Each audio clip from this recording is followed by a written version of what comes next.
texto com a nossa mensagem de hoje. Então eu peço que você abra a sua Bíblia no livro de Malaquias. Ele é o último livro do Antigo Testamento, logo antes de Mateus tem o livro de Malaquias. Nós vamos seguir na exposição desse livro, iniciando o capítulo 2. Nós vamos ler do verso 1 ao verso 9.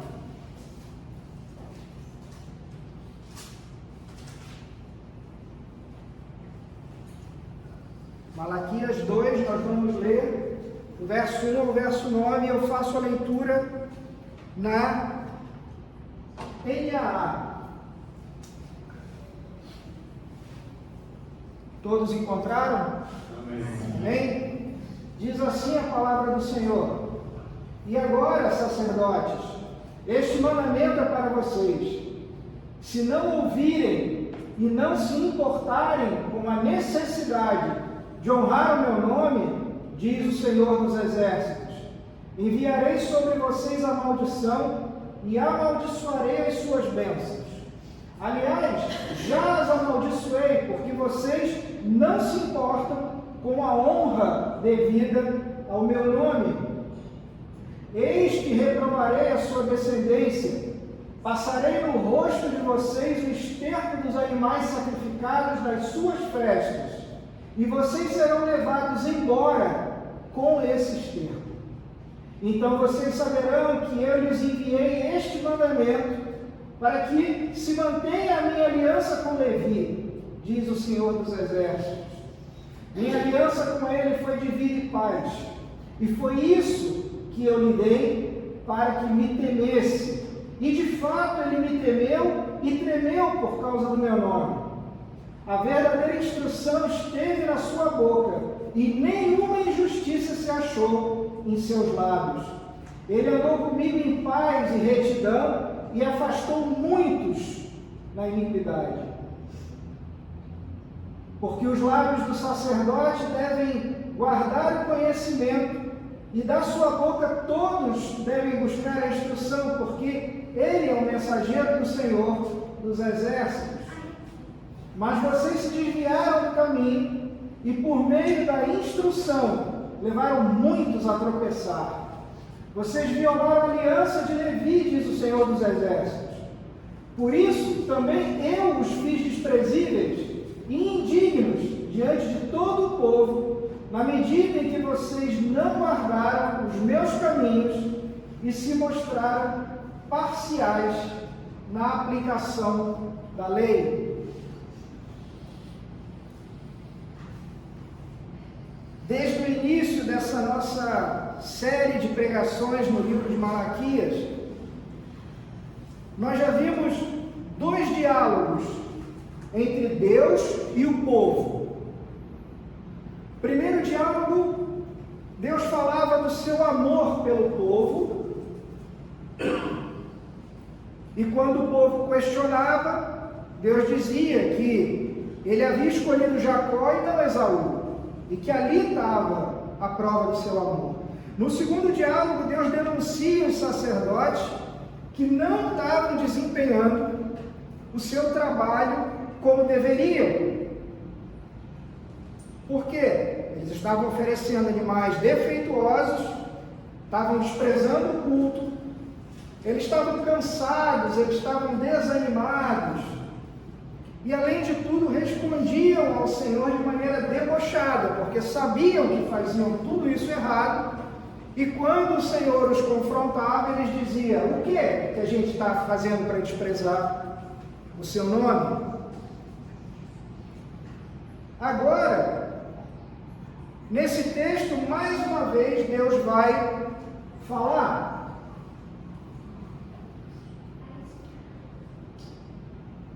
Só que dessa vez, não existe um diálogo. Dessa vez, o Senhor se dirige aos sacerdotes e vai simplesmente anunciar o castigo que vai acontecer. Dessa vez não existe mais aquela troca de informação, porque, dados os 2 primeiros diálogos, Deus simplesmente anuncia que, por causa desses 2 primeiros episódios, o Senhor iria castigar os sacerdotes, os ministros do Antigo Testamento. E a gente pode perguntar, bom, mas que denúncia é essa que é feita dessa vez? E a denúncia que é feita é que os sacerdotes não estavam pregando a palavra com fidelidade. Então, na primeira denúncia, a gente tinha como foco o culto que estava sendo corrompido, os sacrifícios, e agora essa denúncia vai se voltar para a pregação da palavra de Deus. E a gente pode dividir esse texto que nós lemos em 3 partes, do versículo 1 até o versículo 3, onde Deus vai chamá-los ao arrependimento e ordena que eles o respeitem, ordena que eles façam a sua função de maneira correta e que o nome do Senhor seja honrado. Depois, na segunda parte, vai do 4 até o 7, e ele vai mencionar a aliança que havia sido feita com a tribo de Levi. E o último, versículo 8 e 9, a última parte, Deus vai denunciar os pecados novamente desses sacerdotes e anunciar o castigo. E qual é o contexto do nosso texto aqui? Aqui a gente já está no momento onde nós lemos todo o capítulo 1, vendo as 2 primeiras denúncias e diálogos, e a gente já está vendo que o ministério sacerdotal está em declínio. Se a gente fosse usar um termo hoje nosso, a gente poderia dizer que já está ladeira abaixo. E esse é o último livro do Antigo Testamento. E ele vai terminar o Antigo Testamento com essa nota, com esse aviso de que esses sacerdotes, ou seja, os pastores da antiga aliança, estavam se corrompendo. E isso, a mensagem de Malaquias, ela é escrita 400 anos antes do nascimento do Senhor Jesus. E a partir de Malaquias, Deus se cala. Nenhum outro profeta vai ser levantado pelo Senhor. O próximo profeta que será levantado será 400 anos depois, João Batista, primo de Jesus. E durante todo esse período de 400 anos de silêncio, acontece uma reforma em Israel. Essa reforma, ela é conhecida como a revolta dos Macabeus. Se você alguma vez já teve contato com a Bíblia católica, você sabe que a Bíblia católica tem 7 livros a mais do que a Bíblia protestante, do que a Bíblia evangélica. E 2 dos livros que nós temos na Bíblia católica é 1º e 2º Macabeus. 1º e 2º livros de Macabeus. E é nesses livros que para nós são considerados livros apócrifos. Por quê? Porque eles vão confrontar, eles vão de encontro a várias outras revelações do Senhor ao longo da Bíblia. Como a Bíblia explica a Bíblia, um livro que vai contra si mesmo não pode fazer parte do cânon que a gente chama, da formação da Bíblia. Mas nem por isso esse livro deixa de ser importante, porque para nós ele é um livro histórico. E ele vai nos contar esse episódio especial, esses 2 livros, que acontece nesse período que a gente chama de intertestamentário, ou seja, entre os 2 testamentos.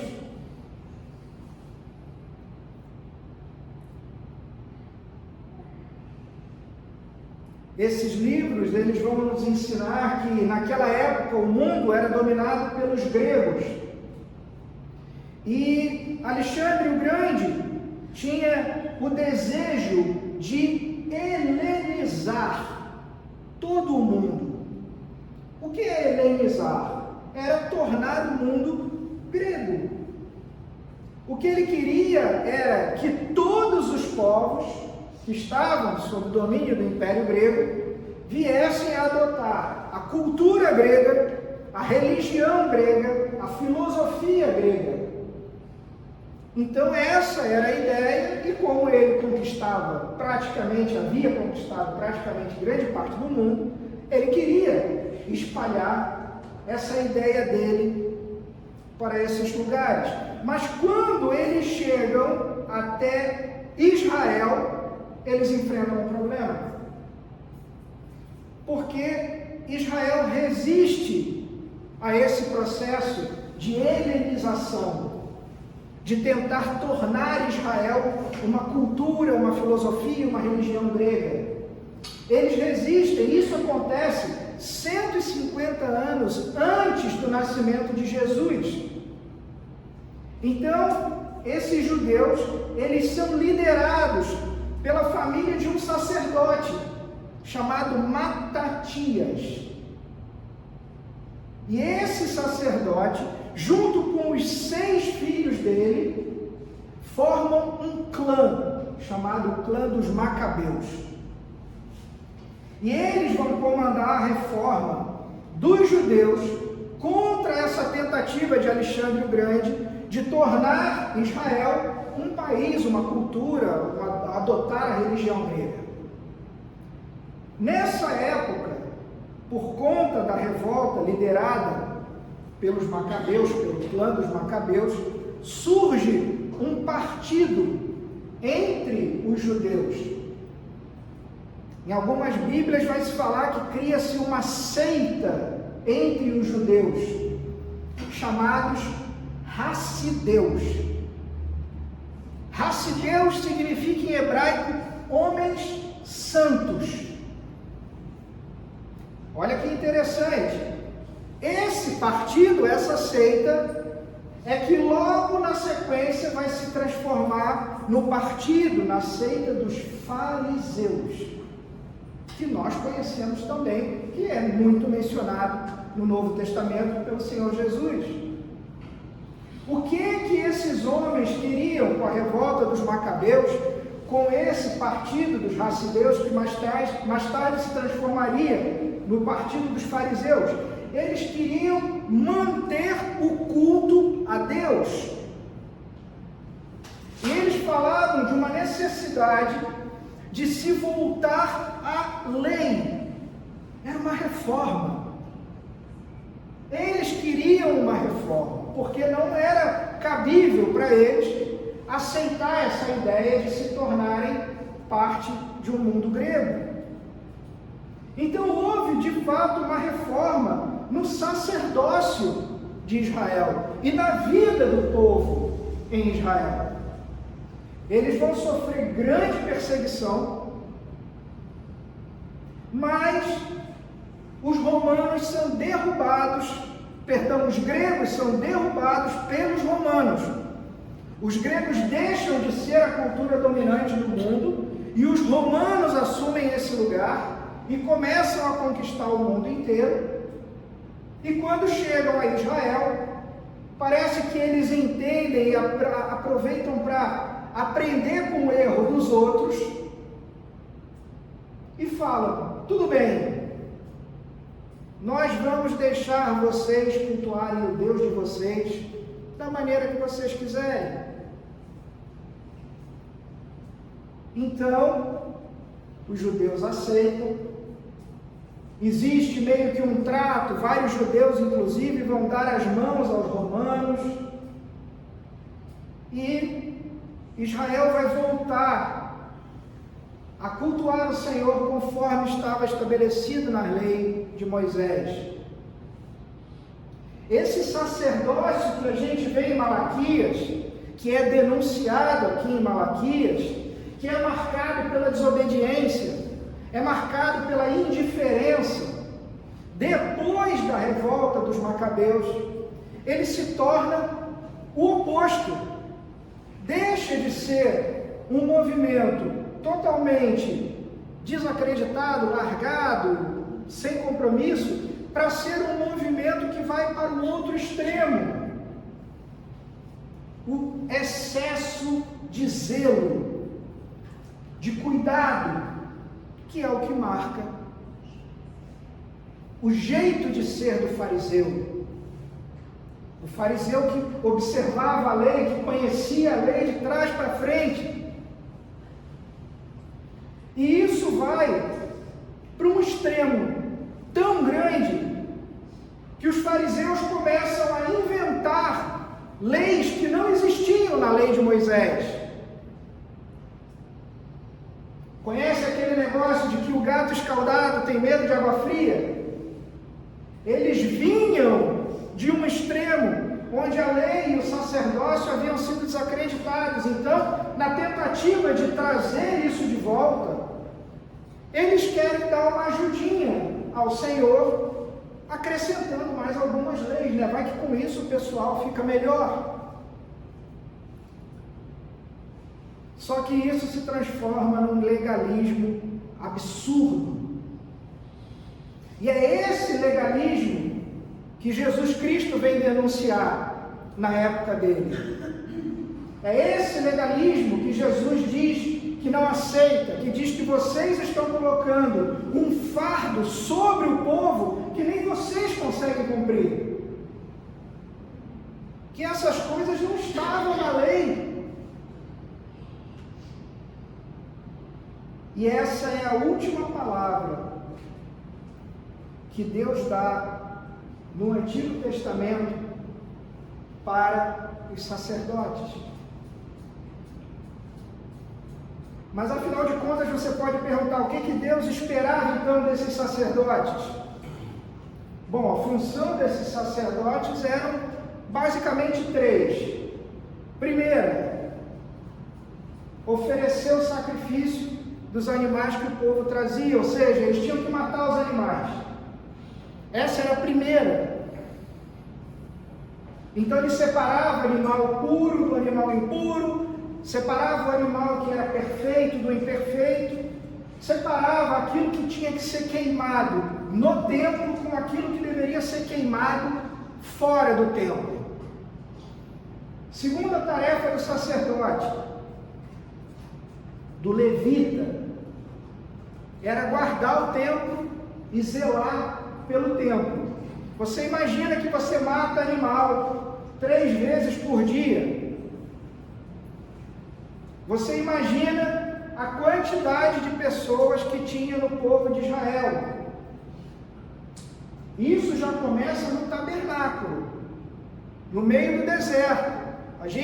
Isso tudo vai para dentro do templo quando o templo for construído por Salomão. Mas nós estamos falando aqui de 40 anos de deserto, onde o tabernáculo era montado e desmontado. E a gente sabe quantos milhões de israelitas saíram do Egito. Imagina cada um deles trazendo um animal 3 vezes por dia. Você tem ideia? Imagina o cheiro de sangue que devia ser. A matança de animais constantes. Pois é, o levita tinha que limpar essa sujeira. Ele tinha que manter o tabernáculo e depois o templo limpos. Era mais ou menos a função de um zelador. E a terceira e última tarefa era instruir o povo de Deus, liderar o povo no louvor. Aí entram alguns instrumentos musicais. E aí realmente vai entrar a maior das funções desse sacerdote, que era a de instruir, de ensinar, de pregar. Naquele tempo, querido, aquele rolo da lei era guardado dentro do tabernáculo, depois dentro do templo. E O sacerdote deveria abrir aquele rolo, ler aquele texto e explicar aquele texto. Quando o povo é levado mais lá na frente para o exílio na Babilônia não tem templo. O templo é destruído. Eles são levados, exilados para a Babilônia. O que tem na Babilônia? Nada. Como a gente cultua na Babilônia? Eles constroem algo chamado sinagoga. Ou seja, a ideia era que eles não tinham mais como sacrificar, mas eles tinham a lei, e na sinagoga a lei era lida. Só que agora pelo escriba. Lembra do escriba, que é falado também no Novo Testamento? O escriba também é da tribo de Levi. Ele também é um sacerdote e ele também assume essa função de agora ler a lei e explicar a lei, ensinar ao povo. Só que como a gente está lendo Malaquias, a gente já viu que Malaquias acontece 100 anos depois que o povo volta da Babilônia. Então aqui a gente já viu, Esdras e Neemias estão reconstruindo o templo. Então volta a função do sacerdote. Não é mais necessária a sinagoga. E, da mesma forma, voltam os sacrifícios.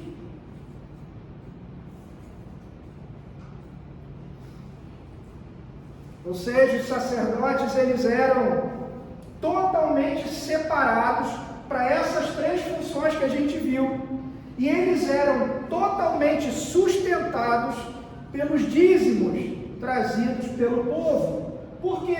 Porque a tribo de Levi, se você bem se lembra das nossas leituras, a tribo não tem terra. Se ela não tem terra, ela não planta, ela não tem rebanho, ela não tem animal. Se ela não tem animal e ela não planta, ela não come. Se ela não come, ela morre. Então, como que Deus faz a divisão entre todas as tribos e diz, a tribo de Levi será sustentada pelos dízimos das outras 11 tribos. É daí que vem a ideia de dízimo. Nós vamos mais na frente poder conversar bem sobre isso, mas estamos na nova aliança. E na nova aliança não existe mais templo, não existe mais sacerdote, não existe mais tribo de Levi, não existe mais necessidade de sustentar uma classe sacerdotal. Então não existe dízimo, querido. Existe o que Paulo instrui no Novo Testamento, que são as ofertas. E elas têm princípios bem parecidos com os princípios que eram aplicados ao dízimo e à lei. Mas Deus tinha essa aliança com o povo, Deus tinha essa aliança com os sacerdotes. Eles, sacerdotes, eram um instrumento de Deus para ensinar o povo, e é eles, os sacerdotes, que tinham que zelar pelo culto. E quando os sacerdotes são infiéis, o culto se corrompe. E se o culto se corrompe, o sacerdote se corrompe, o que acontece com o povo? O povo se corrompe. E vão ter várias ocasiões. Lamentações, por exemplo, Lamentações de Jeremias, no capítulo 4, vai se contar a respeito desse desvio e do que está acontecendo com o povo por causa desse desvio. Oséias, capítulo 5, o profeta vai chamar os reis de Israel, vai chamar os sacerdotes de Israel e dizer: vocês, reis, sacerdotes, casa de Israel, vocês são um laço para o povo. Vocês são uma armadilha para o povo, porque vocês estão ensinando tudo errado para o povo. E quando vocês se corrompem, o povo se corrompe. Bom, voltando ao nosso texto, primeiro pedaço do nosso texto, que vai do versículo 1 ao versículo 3. O que vai acontecer? Deus chama os sacerdotes ao arrependimento e já vai anunciar o castigo deles. Você vê aqui no versículo 1, Agora, sacerdotes, esse mandamento é para vocês. E aqui é muito engraçado porque é um trocadilho, porque a palavra mandamento, que deveria ser algo que o sacerdote deveria ensinar, agora é Deus que está precisando ensinar o sacerdote. E qual é esse mandamento de Deus para os sacerdotes?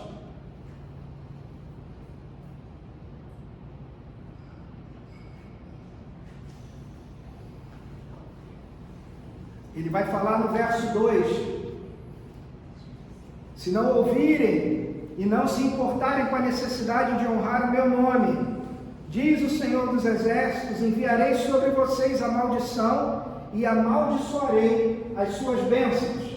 Aliás, já as amaldiçoei, porque vocês não se importaram com a honra devida ao meu nome.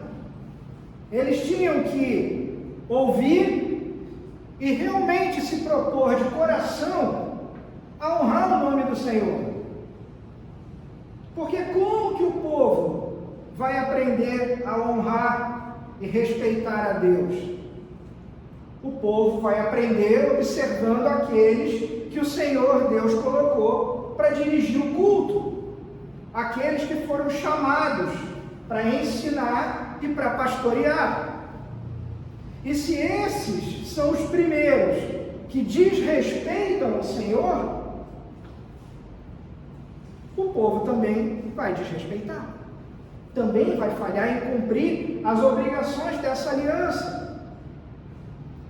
E com relação a isso, as igrejas evangélicas hoje, elas são um pouco diferentes de outras igrejas ou de seitas, onde nesses lugares a palavra do dirigente tem que ser obedecida sem questionamento.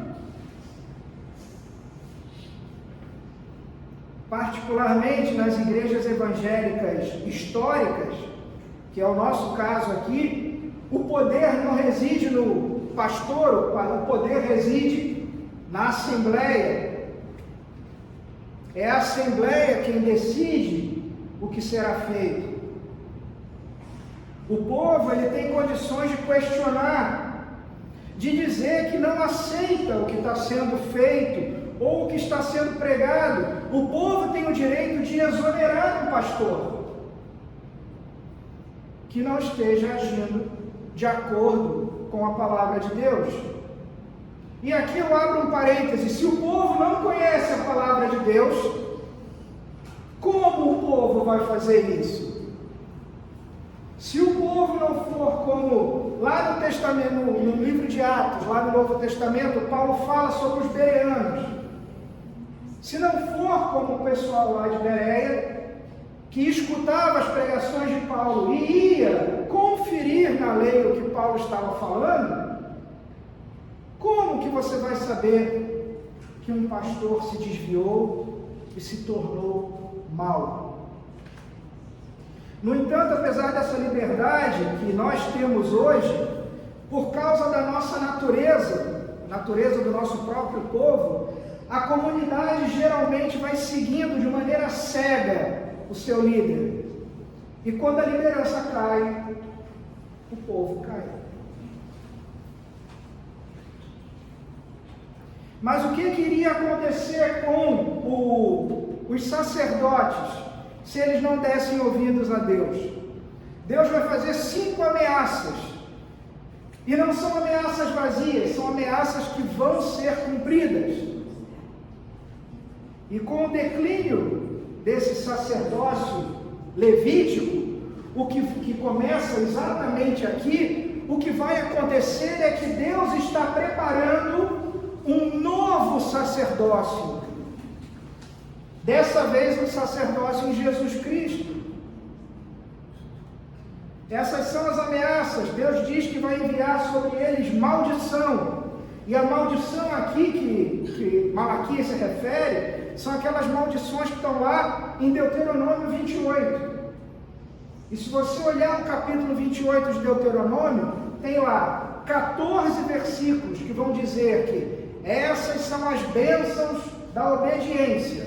São 14 versículos. Aí depois começam, esses aqui são os castigos da desobediência. E aí são 54 versículos. São essas maldições que Deus está falando. Segunda ameaça que o Senhor faz, que transformaria em maldição as bênçãos com as quais o sacerdote abençoava o povo. Já imaginou você ser abençoado por um sacerdote que foi amaldiçoado por Deus? Terceira ameaça que Deus faz. Deus afirma que eles já estão amaldiçoados. Lembra do povo reclamando no início de Malaquias? Olha, a gente está sem grana, a gente voltou lá da Babilônia, mas aquelas promessas dos profetas não se cumpriram. Nós estamos aqui em dificuldade, somos dominados pelos persas. Pois é, Deus já estava amaldiçoando o povo. Por quê? Por causa do ministério corrupto daqueles sacerdotes que deveriam conduzir o culto ao Senhor. Deus estava cumprindo o que está escrito lá em Deuteronômio 28. Quando vocês se desviarem do meu caminho, virei com maldição, juízo e castigo contra vocês. Quarta ameaça. Deus reprova a descendência dos sacerdotes. Naquele tempo, se o meu pai fosse sacerdote, eu tinha que ser sacerdote. Era hereditário. Hoje não é assim. A gente já viu que vocação não tem nada a ver com a linhagem familiar da pessoa. Mas o que Deus estava falando é o seguinte: olha, eu não quero vocês e eu também não quero os filhos de vocês. Eu vou reprovar vocês completamente. Vocês que um dia eu fiz uma aliança, eu não quero mais saber de vocês, porque vocês não estão me seguindo como deveria. E a quinta ameaça, Deus diz que iria desprezá-los publicamente. Ou seja, da mesma forma que o sacerdote estava desprezando o Senhor agora diz que vai desprezar os sacerdotes publicamente, na frente de todo o povo. E a gente já viu que o sacerdote tinha que pegar certas partes do animal e serem queimadas fora do templo, fora às vezes do acampamento, do arraial. E uma dessas era o excremento. Imagina que você mata um animal, você retira as vísceras, os intestinos dos animais estão cheios de excremento. Aquilo tinha que ser retirado e queimado fora do acampamento. E Deus fala o seguinte: olha, eu vou pegar esse excremento e vou esfregar no rosto de vocês. Só que tem um problema. A lei de Moisés diz que quem encostasse num excremento estaria cerimonialmente impuro e ao mesmo tempo imundo. E se alguém está impuro e imundo, essa pessoa não pode estar dentro do templo, então ela é retirada de dentro do templo. Ou seja, de novo, é como se Deus falasse: olha, da mesma maneira que vocês me desprezam, eu vou envergonhar vocês, sacerdotes, de maneira pública, e o povo vai zombar de vocês, da mesma maneira que vocês estão zombando de mim. Mas qual era o objetivo disso tudo? Por que o Senhor estava fazendo essas coisas todas? Você consegue observar isso no versículo 4. Então vocês saberão que eu lhes enviei este mandamento, para que se mantenha a minha aliança com Levi, diz o Senhor dos Exércitos. Ou seja, Deus queria renovar essa aliança. Deus queria sacerdotes, pastores, fiéis, que continuassem naquele espírito do sacerdócio original. Ou seja, a rejeição de Deus a esses sacerdotes significava que havia uma necessidade de ter outro tipo de sacerdote. Esse tipo de sacerdote não estava mais cumprindo as funções. Esse sacerdócio que Malaquias nos mostra não está de acordo com a vontade do Senhor.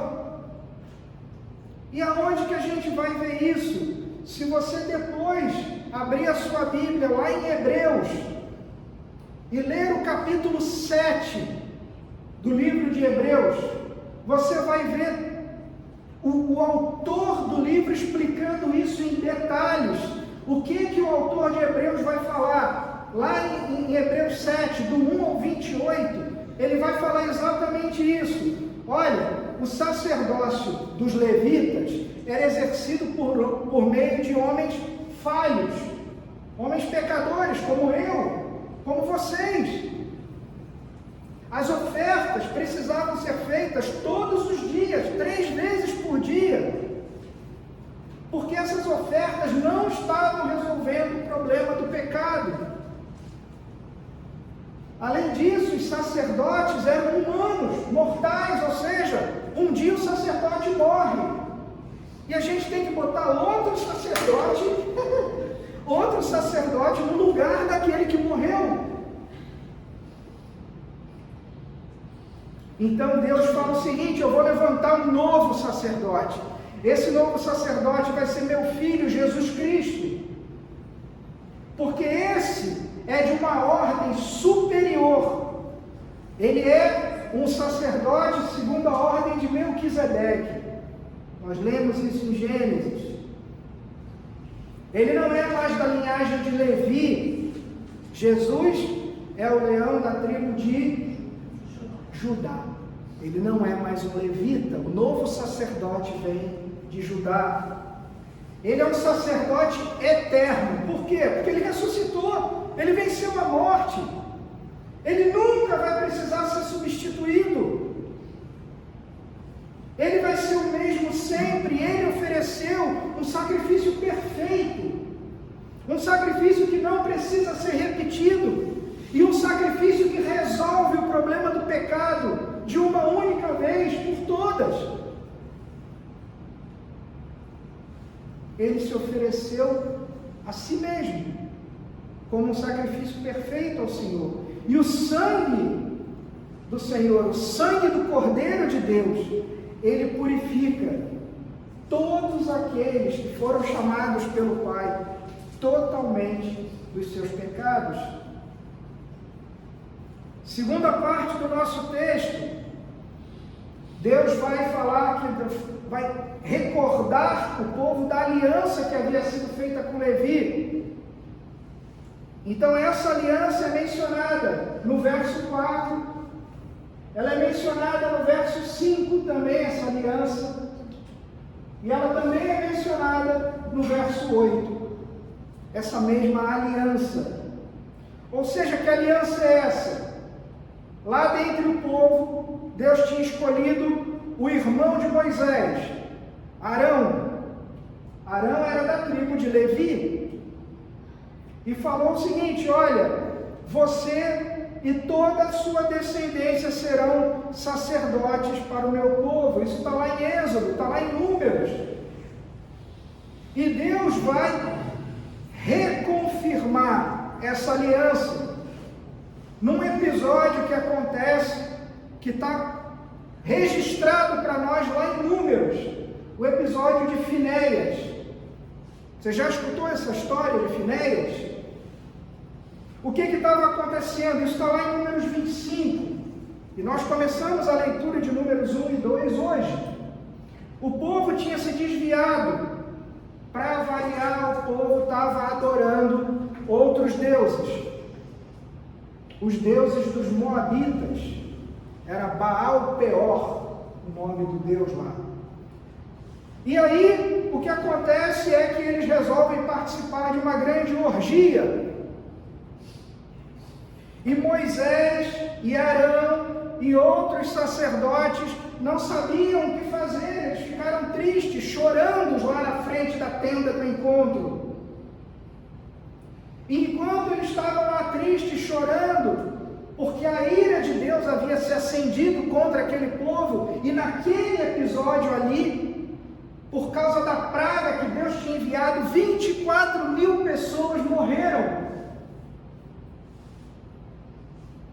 E no meio desse cenário todo, um homem passa na frente de Moisés e Arão, ou seja, o homem passa na frente do tabernáculo, ele e uma mulher, e ele levando a mulher para sua tenda, porque ele ia ter relações sexuais com ela. Era assim o culto pagão. No meio dessa história toda, todo mundo olhando, vendo aquele homem passar e entrar na tenda, e ninguém faz nada, todo mundo só está triste, falando, puxa, que coisa triste, coisa chata que aconteceu, né? Se levanta Finéias era neto de Arão. Finéias entra, vê aquela situação, o homem entra na tenda dele, Finéias pega uma lança que estava fincada no chão, entra na tenda e com um único golpe, atravessa aquela lança nos dois, no homem e na mulher, e mata os dois. E diz o texto que naquele momento a ira de Deus cessa. E naquele momento Deus chama Moisés e fala com Moisés, olha, eu vou renovar a minha aliança com os levitas em Finéias, porque ele não se curvou. Aquele sacerdote teve zelo pelo culto, pela lei de Deus, pela pureza do povo. Aquele sacerdote era o tipo de ministro, era o tipo de pastor que Deus queria. Ele não queria que os sacerdotes ficassem olhando só, enquanto o pecado crescia. E a gente só ficasse, puxa, vamos orar. Ele queria que os seus sacerdotes fossem como Finéias, alguém que zelasse pela casa de Deus. E então o Senhor vai confirmar a aliança com os levitas em Finéias. E Malaquias vai lembrar disso no versículo 5. Porque no versículo 5 ele fala, minha aliança com ele foi de vida e paz. Se você está na sua Bíblia aí, fatalmente, do lado aqui desse texto do versículo 5, deve ter alguma notinha, uma letrinha, uma notinha de rodapé, alguma coisa. E se você for nessa nota de rodapé que está no versículo 5, você vai ver Números 25. Porque aqui, Deus está falando, a minha aliança com ele, Finéias, foi de vida e paz.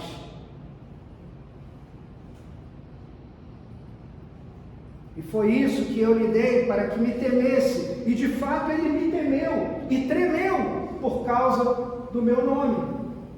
Ou seja, a principal qualidade de um sacerdote é que ele trema e tema diante de Deus. Ou seja, que ele esteja consciente de quem é Deus. Lembra? Primeira pregação que a gente falou sobre Malaquias 1, nas aplicações. Como que nós devemos então prestar um bom culto ao Senhor? Nós precisamos saber quem é o Senhor. Ele não é o cara lá de cima. Ele não é o amiguinho de infância. Ou como minha mãe me ensinou quando eu era pequeno, ele não sentou no mesmo banco de escola que eu. Ele é o Criador do mundo. E eu sou a criatura.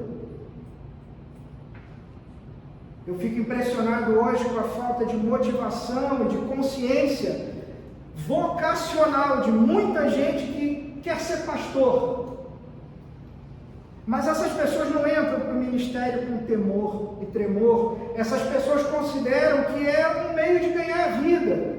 Aliás, muitos entram com a intenção já programada de se aproveitar do momento de fraqueza, quando a pessoa procura uma igreja, quando uma pessoa procura um sacerdote, um pastor, alguém para abrir o coração, alguém para buscar uma direção na sua vida, para usar isso de má fé.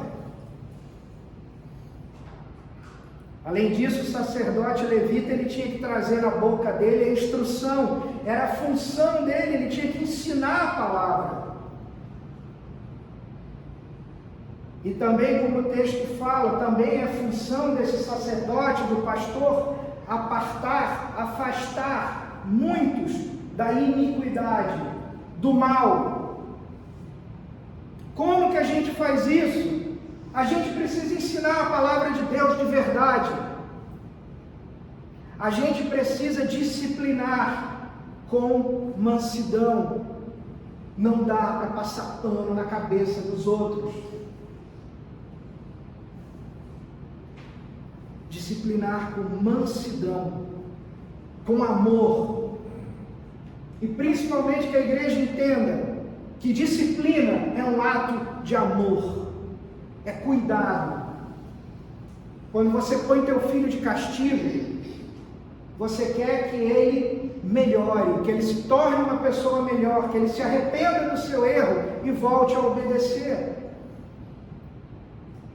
Também a função desse sacerdote é responder às argumentações e muitas vezes derrubar aqueles argumentos que já são feitos para induzir ao erro.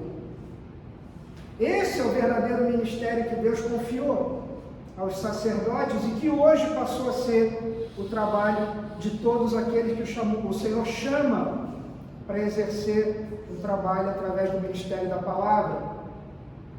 E finalmente a última parte do nosso texto, onde Deus vai anunciar o castigo. E aqui é mais um trocadilho interessante, no versículo 7, porque o sacerdote, ele é o mensageiro do Senhor.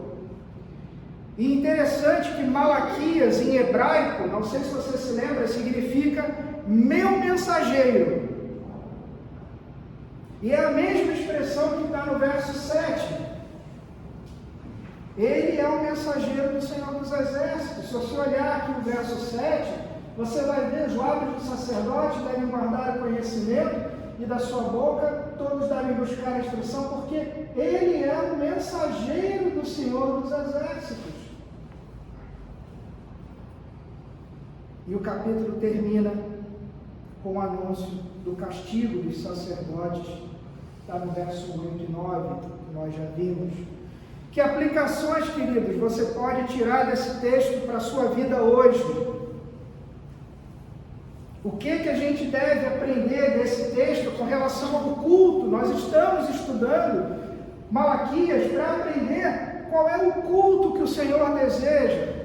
Primeira aplicação, então, a gente tem que aprender, mais uma vez, vamos falar sobre isso, que Deus zela pelo seu culto. Deus se importa com o culto que é prestado a Ele. E a gente não pode pensar que o culto é algo secundário, é algo de menor importância. O bom mesmo é evangelizar. Sim, é importante evangelizar. Não, é importante mesmo uma vida de santidade. É claro, meu amado. Precisamos viver uma vida de santidade.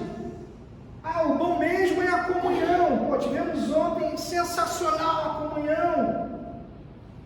Trabalho fantástico das mulheres.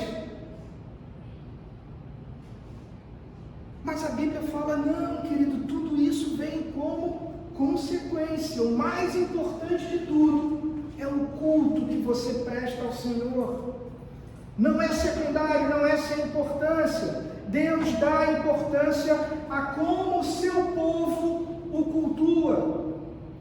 Por quê? Porque essa é a expressão prática daquilo que a igreja acredita. Se a igreja tem uma péssima teologia, o culto dela vai ser péssimo. É o reflexo da teologia da igreja, é o reflexo daquilo que a igreja acredita.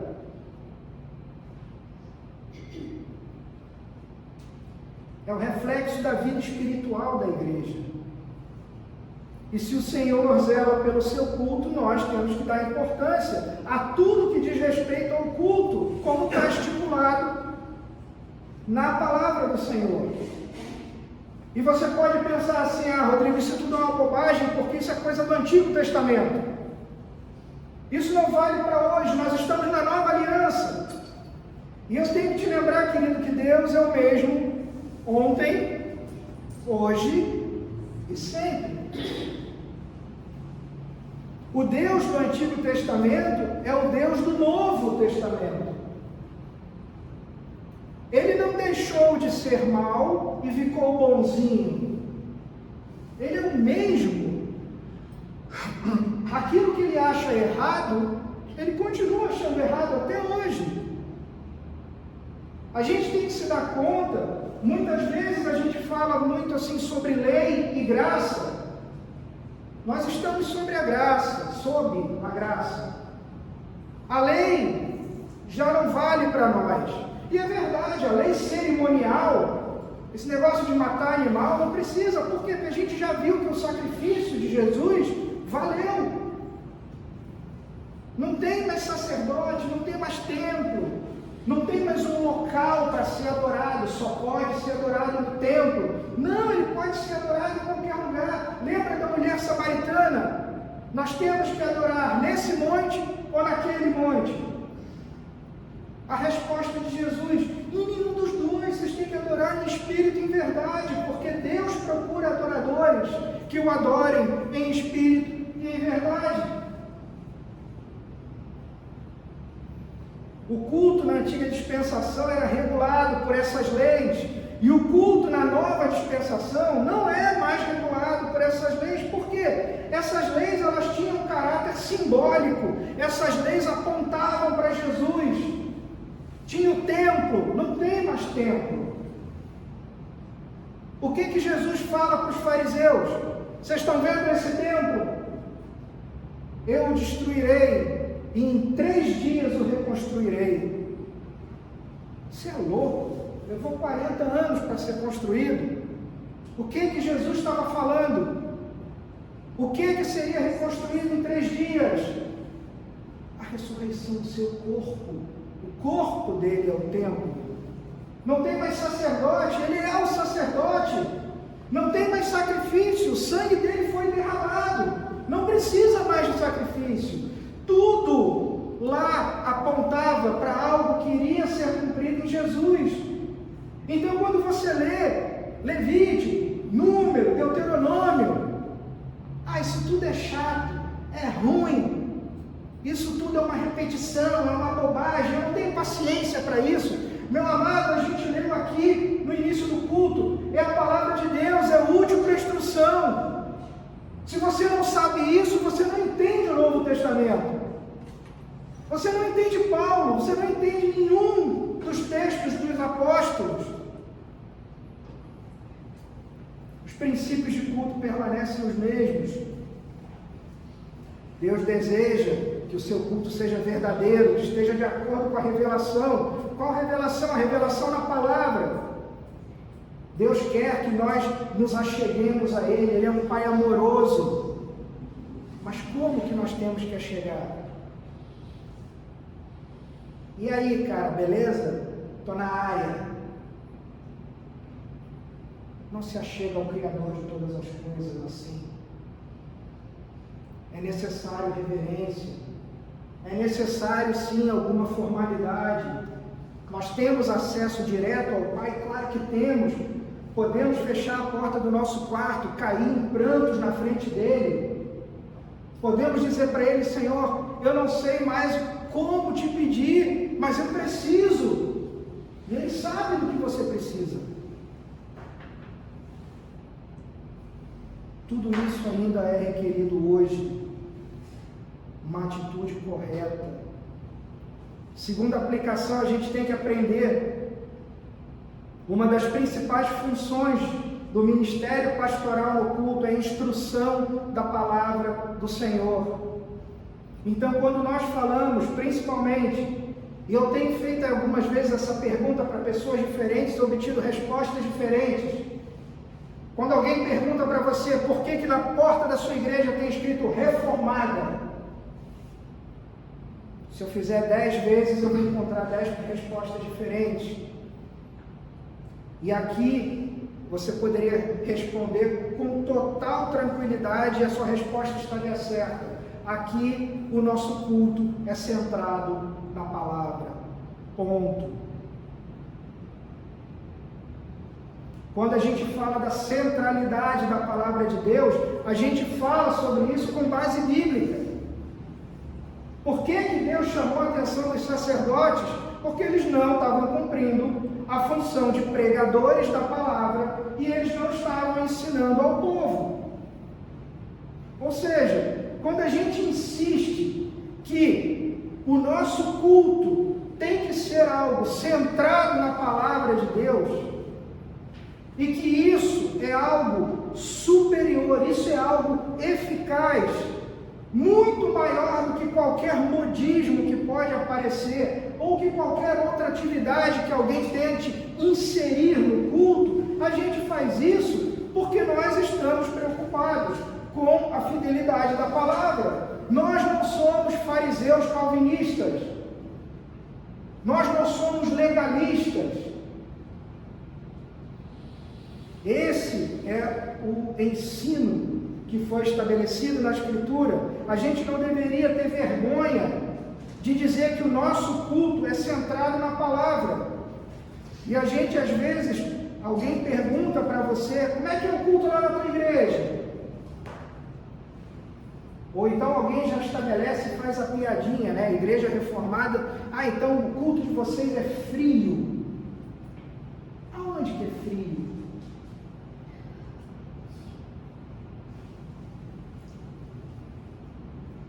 Será que o culto tem que ser, e eu abro aspas, muito legal? Eu vim de uma tradição pentecostal, como muitos também vieram. Você fatalmente já deve ter passado por essa sensação de você sair do culto e alguém chegar e falar assim, poxa, o culto hoje foi muito bom. Já passou por isso? Eu já. E eu já falei isso algumas vezes a você. Que se eu sair daqui e alguém chegar e ficar de cara feia comigo, porque eu falei alguma coisa que incomodou, eu vou dizer glória a Deus por isso, porque o Espírito Santo está tratando o coração de cada um que está sentado. E isso não é frio. Porque o trabalho do Espírito Santo não pode ser colocado como frio. Será que eu preciso ter um louvorzão? Será que eu tenho que ter cantor gospel? Tem que ter testemunho? Será que o pastor tem que ser um cara legal, um cara maneiro, que não diz nenhuma verdade, não confronta ninguém, porque todo mundo gosta dele, ele é um cara legal. E no final das contas ele faz uma reflexão de 10 minutos, porque foi o tempo que sobrou de culto para ele falar. Será que esse aí é o culto que está descrito na palavra como o culto que agrada ao Senhor? Eu acredito que a gente tem que insistir na centralidade da palavra de Deus, expor a palavra em verdade, porque como o texto fala, é essa exposição na verdade que vai afastar as pessoas do caminho mau, da iniquidade. É isso que afasta muitos da iniquidade. Terceiro, e eu termino aqui, a gente tem que aprender que a responsabilidade do povo, dessa assembleia, de não aceitar um culto corrompido, um culto em que a palavra não seja ensinada com fidelidade. Nós já vimos que para isso você precisa conhecer a palavra.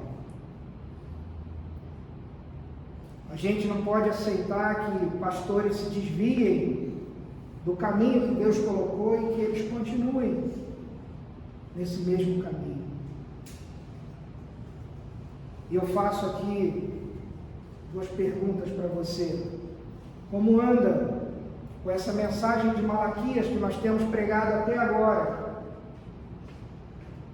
Como essa mensagem tem mudado ou reforçado a sua maneira de ver o culto? A importância de você participar do culto, de você cultuar. Como anda o seu conhecimento da palavra?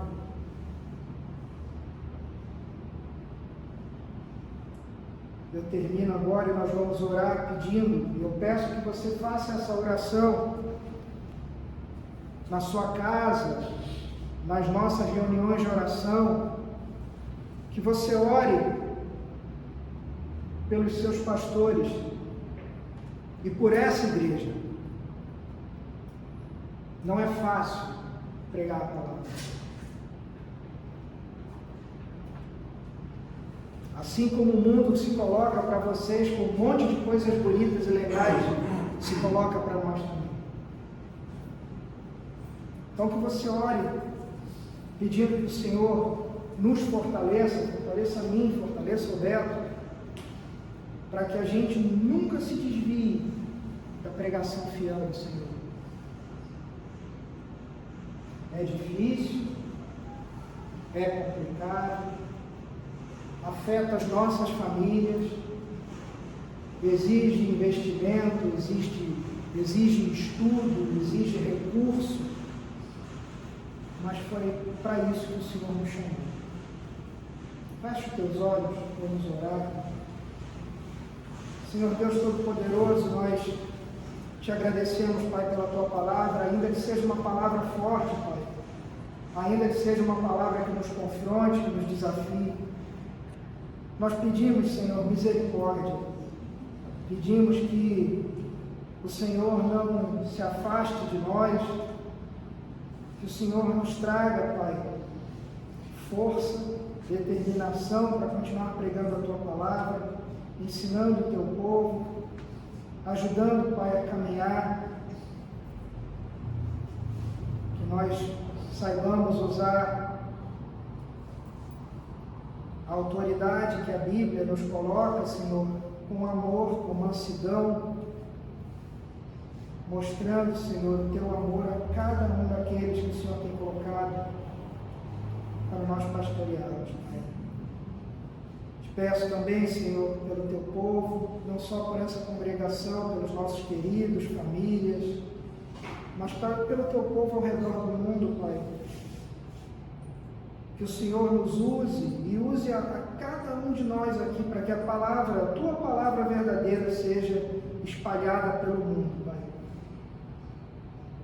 Nós sabemos que o Senhor, Teu Santo Espírito, é quem faz a obra, mas o Senhor nos diz que devemos abrir a nossa boca, Pai. Nos enche, Senhor, de intrepidez, de coragem, de ousadia, para que a gente não fique calado, para que não desperdicemos as oportunidades, para que não achemos que a leitura da Tua palavra é algo chato. Nós pedimos, Senhor, que o Senhor nos dê força, nos dê vontade, nos dê prazer, Senhor, alegria ao nosso coração de orar, de ter um relacionamento contigo, Pai.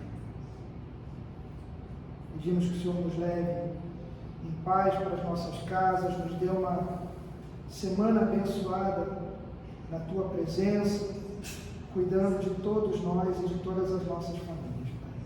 Essa é a nossa oração, em nome do Senhor Jesus Cristo. Amém. Amém. Amém.